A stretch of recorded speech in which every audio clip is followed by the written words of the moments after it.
India borrowed south Africa నుంచి కూడా కొన్ని తెచ్చుకుందనమాట. Elections of the members of the Rajya Sabha అనమాట. రాజ్యసభకి ఎలా ఎలక్ట్ అవ్వాలనేది మన సౌత్ ఆఫ్రికా నుంచి తెచ్చుకున్నాం అనమాట. ఏంటది indirect election method of Rajya Sabha members అనమాట. ఇది కౌన్సిల్ ఆఫ్ స్టేట్స్ ఇదనమాట. ఎలాగైతే ఈ ఎంపీస్ అనేది రాజ్యసభకి ఎలా ఎలక్ట్ అవుతారు, ఈ ఇండైరెక్ట్ ఎలక్షన్ ప్రొసీజర్ అనేది మనం వీళ్ళ దగ్గర నుంచి తెచ్చుకున్నాం సౌత్ ఆఫ్రికా నుంచి. And the procedure for constitutional amendment అనమాట. కాన్స్టిట్యూషనల్ అమెండ్మెంట్ ప్రొసీజర్ కూడా మనం వాళ్ళ దగ్గర నుంచి తెచ్చుకున్నాం. అమెండ్మెంట్ ఆఫ్ ద కాన్స్టిట్యూషన్ అనే ప్రొసీజర్ కూడా వాళ్ళ దగ్గర నుంచి తెచ్చుకున్నాం. బోత్ క్రూషియల్ ఇండియన్ ఫెడరల్ స్ట్రక్చర్లో చాలా ఇంపార్టెంట్ అనమాట.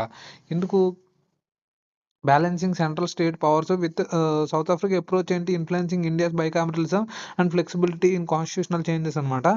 సో ఇది ఇండైరెక్ట్ ఎలక్షన్ అనమాట.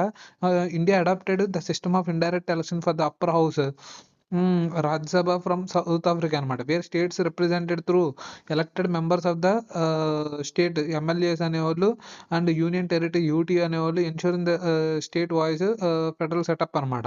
అంతేకాకుండా ఏంటి ప్రొసీజర్ ఫర్ అమెండ్మెంట్ అనమాట. లైక్ 368 ఇదనమాట.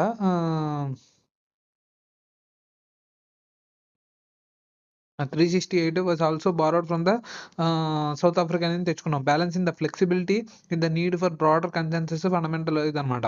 సో ఇదేంటి these provisions helped the India's bicameral legislature ability అనమాట. సో మనం అంటే ఇక్కడ ఏంటి రెండు తెచ్చుకున్నాం. ఒకటి రాజ్యసభ ఎలక్షన్స్ ఎలా చేయాలనేది సౌత్ ఆఫ్రికా నుంచి తెచ్చుకున్నాం. అంతేకాకుండా ఇండైరెక్ట్ ఎలక్షన్ అనమాట. అది proportional representation to single transfer vote అనేది వాళ్ళ దగ్గర నుంచి తెచ్చుకున్నాం. ఓపెన్ బ్యాలెట్ సిస్టమ్ సిన్స్ 2003 నుంచి మనం ఎలక్షన్ ఆఫ్ రాజ్యసభ అనేది conducted via open ballot to prevent cross voting కానీ ఇవన్నీ అనమాట. 26 నుంచి routine election 72 of the 245 Rajya Sabha seats అనే షెడ్యూల్ ఫర్ 2026 అనమాట. సో ఇది అంతేకాకుండా ఏంటి ఆర్టికల్ 368 అనేది ఆ పార్ట్ 20 అనమాట. పార్ట్ 20 ఏదైతే procedure of amending the Indian constitution laid out article 360 అనేది provision largely inspired from the South Africa నుంచి తీసుకున్నాం అనమాట. సింపుల్ మెజారిటీ కానీ స్పెషల్ మెజారిటీ కానీ special majority with state ratification కానీ. సో సౌత్ ఆఫ్రికన్ కంపారిజన్ ఏంటంటే south Africa's own amendment process section 74 నుంచి మనం తెచ్చుకున్నాం అనమాట. సో ఎలక్షన్ రాజ్యసభ కానీ మెంబర్స్ కానీ అమెండ్మెంట్ ప్రొసీజర్ కానీ నామినేషన్ ఆఫ్ రాజ్యసభ మెంబర్స్ కానీ 12 మెంబర్స్ ఇదేంటి నామినేషన్ ఆఫ్ రాజ్యసభ మెంబర్స్ అనేది ఐర్లాండ్ నుంచి తెచ్చుకున్నాం, not from South Africa. Amendment procedure వచ్చి మాత్రం సౌత్ ఆఫ్రికా నుంచి, ఎలక్షన్ అయితే మాత్రం సౌత్ ఆఫ్రికా నుంచి, నామినేషన్ అయితే మాత్రం ఐర్లాండ్ నుంచి.